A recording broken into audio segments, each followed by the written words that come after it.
Chicago is often called the city of broad shoulders. Its clean and wide downtown streets are pathways for millions of residents, tourists, and business people.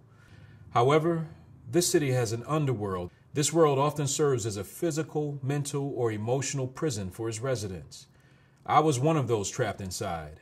I was supposed to be a statistic, being that I was a young black male without a father in the household, unknown to a biological father of two who was married and focused on raising his own family. I would be prematurely exposed to drug use, gang life, racism, infidelity, and pornography. Easily, I could have been victimized by the vicious cycles plaguing children in similar situations, which included accepting the hand that I was dealt. However, I knew that my life had a purpose. Lamont. Lamont.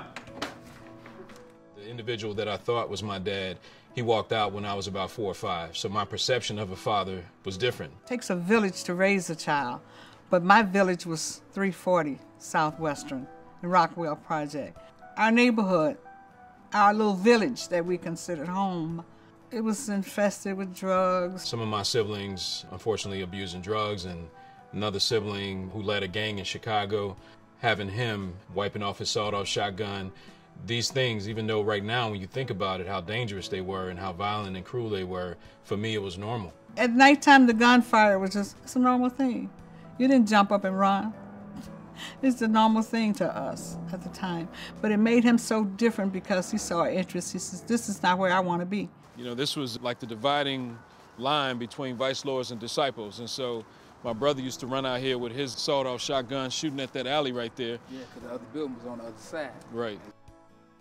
Our lights was brown.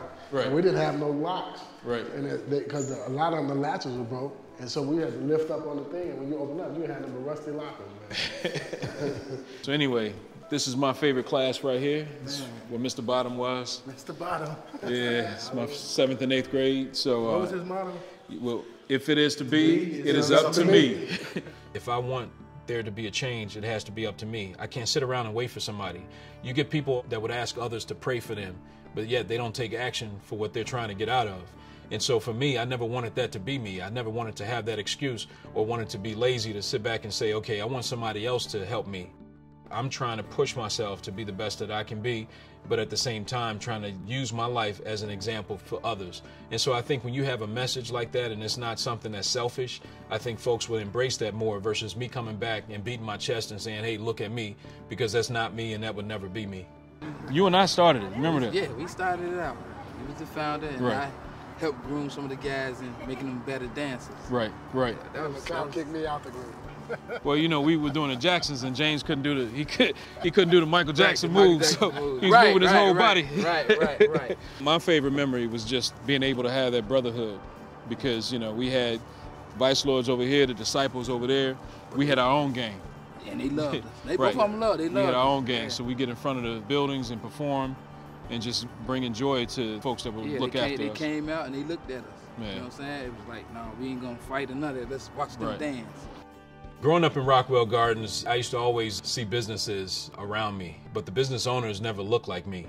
You know, these were individuals that came from different countries for the most part. I never saw a successful African-American business owner until I saw the TV show The Jeffersons.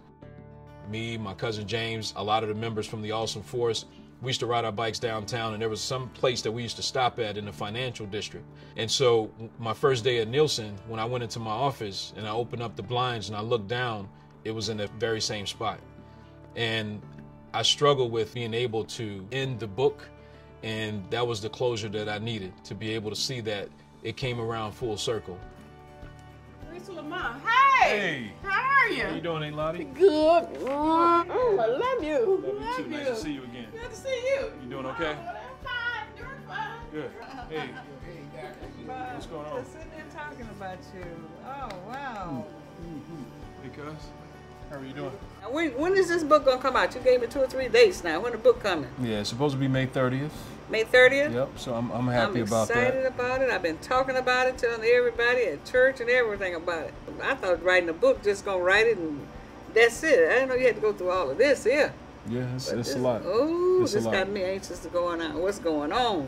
She sacrificed everything so that I can be the man that I am today. So You know, I owe everything to her. Even writing a book was something that I did, in a sense, as a memoir to my mom to let her know her own legacy. Sometimes people leave this earth and they don't realize what their own legacy is. Oh, I just love it.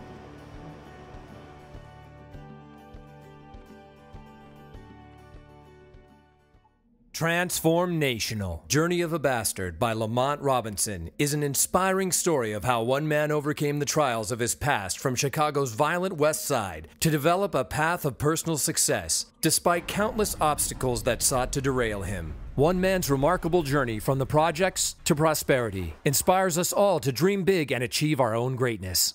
By Lamont Robinson. Available now on Amazon and www.transformnational.com.